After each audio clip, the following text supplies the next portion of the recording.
Bonsoir Jean-Luc. Bonsoir Jackie. Jean-Luc, est-ce que vous pouvez vous présenter?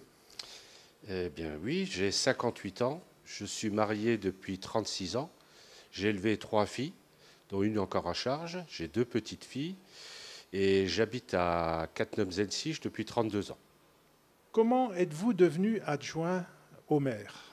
Suite à l'élection municipale de 1995, donc étant un peu dans le monde de finance, donc l'équipe municipale nouvellement élue m'a proposé le poste d'adjoint aux finances.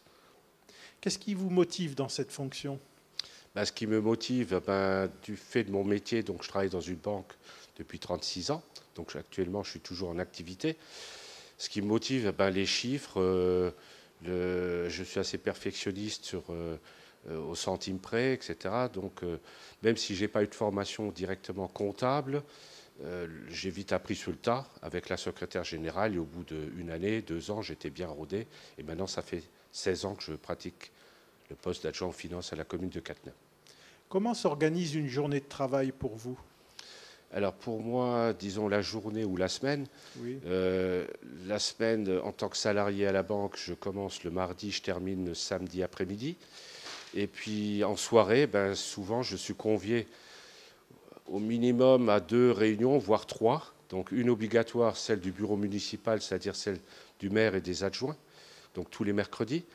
Et puis 2 à 3 autres réunions du fait que je fais partie de diverses commissions. Donc bien sûr la commission des finances dont je suis responsable, la commission des forêts, la commission information qui est dite le terroir, la commission CCAS.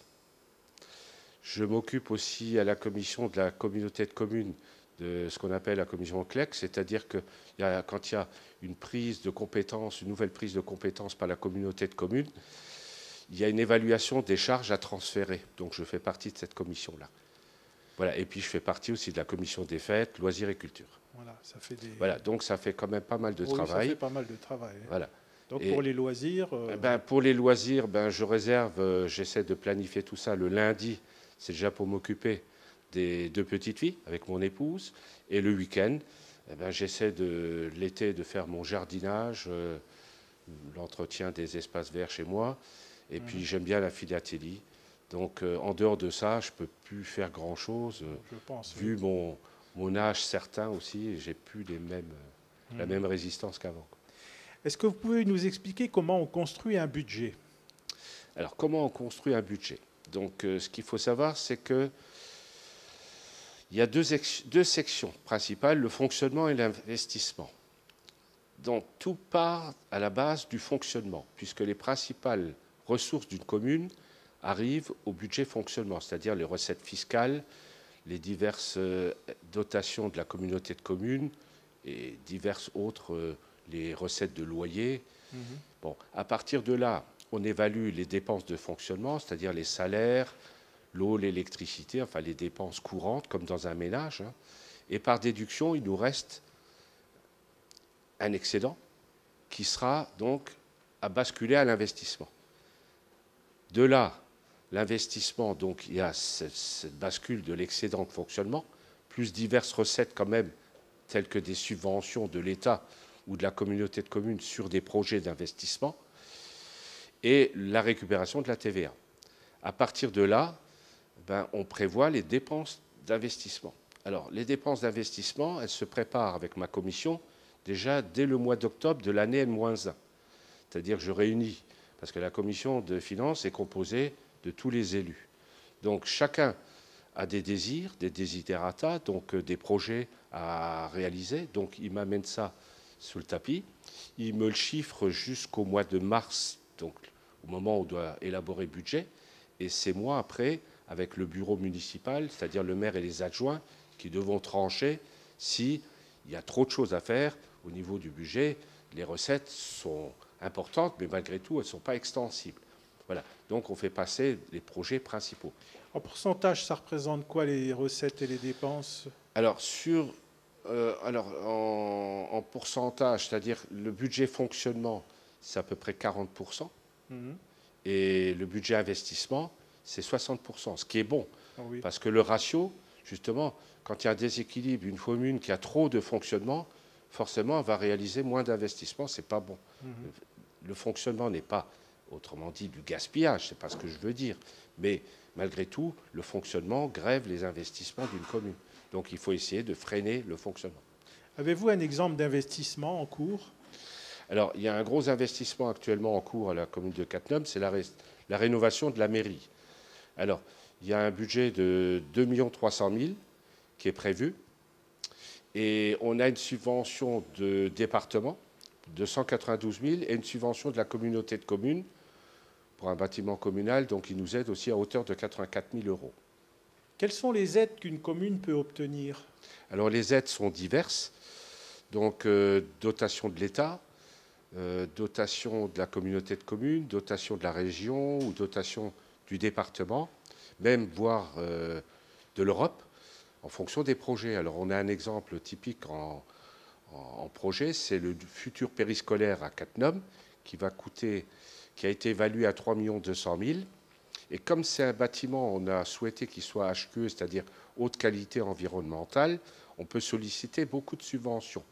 Résultat des courses après études, normalement, on n'aurait à notre charge que 700 000 euros sur les 3 200 000, ce qui représente quand même 2 500 000 de subventions, ce qui est quand même généreux et appréciable. Hein. Voilà. Mais il faut que le bâtiment réponde aux normes HQE. Bien sûr, et puis on a l'exemple de la mairie que j'ai cité juste auparavant, donc où on touche quand même du département 192 000 euros et 84 000 euros de la communauté de communes. Quand est-ce qu'une commune a-t-elle besoin d'un emprunt? Alors, une commune a besoin d'un emprunt quand justement elle a un projet un peu lourd à gérer sur une seule année, ça grèverait les autres investissements. Donc il faut à ce moment-là, pour cet objet en question, qui aurait un coût, je donne un exemple, 3 millions d'euros, ou voire plus, il faut impérativement solliciter un emprunt. Voilà. Donc dans ce cas-là, on fait un appel à concurrence sur 2-3 banques pour voir celles qui offrent les meilleures conditions. Si je pouvais juste embrayer, si vous permettez, sur la dette de la commune. Oui. Donc actuellement, la commune, c'est peut-être une information que la population bien entende quand même, à 1 million, la commune est endettée, l'encours est de 1 500 000 euros à l'heure actuelle, à fin 2010, d'accord. Ce qui représente 500 euros par habitant, la dette par habitant, et ça représente que 3 emprunts, dont 2 vont se terminer, un en 2012 et l'autre en 2013. C'était juste une information que je voulais faire passer. Et quel est le montant global que vous gérez sur Cattenom? Alors, le montant global, c'est 4 millions d'euros, si vous voulez, de dépenses de fonctionnement. 2,5 millions qu'on bascule sur l'investissement, donc un investissement d'environ 6 millions, 6,5 millions. Donc dans sa globalité, fonctionnement, investissement, ça fait à peu près 10 millions d'euros. Voilà. Il faut savoir que la commune, et c'est ça qui est important de savoir, c'est qu'elle a une capacité d'autonomie d'épargne, d'autofinancement d'environ 2 800 000 euros par an. C'est ce qu'on dégage justement pour l'investissement. D'accord. Voilà. Parce que quand je parle de 6 millions d'euros, vous allez me dire comment je trouve 6 millions d'euros en investissement, c'est qu'il y a toujours des reports de l'année N-1.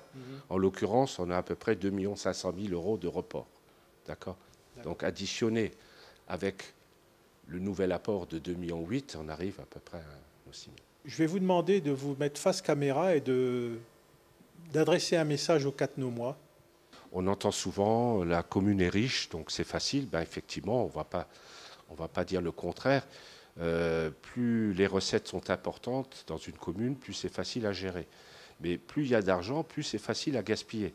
Donc on essaye, nous, de donner une priorité, c'est-à-dire c'est notre devoir, notre rôle, c'est d'en faire profiter un maximum toute la population, c'est-à-dire du nouveau-né jusqu'à la personne âgée, en passant par les personnes handicapées. On y gère aussi la sécurité. On a de plus en plus le réflexe du respect de l'environnement et du développement durable. Voilà. Il faut savoir qu'on finance à peu près 37 associations qui offrent des locaux et des services de qualité locaux qui sont financés et donnés aux associations gratuitement par la commune, et la commune verse à peu près une subvention de l'ordre de 580 000 € sur l'année aux 37 associations qui, avec cet argent, essayent de vous donner des services, des activités et des loisirs de qualité. Voilà, merci Jean-Luc et pour votre venue à Studio 39 et bonsoir à tous. Merci à vous de m'avoir invité et également bonsoir à tous et à bientôt.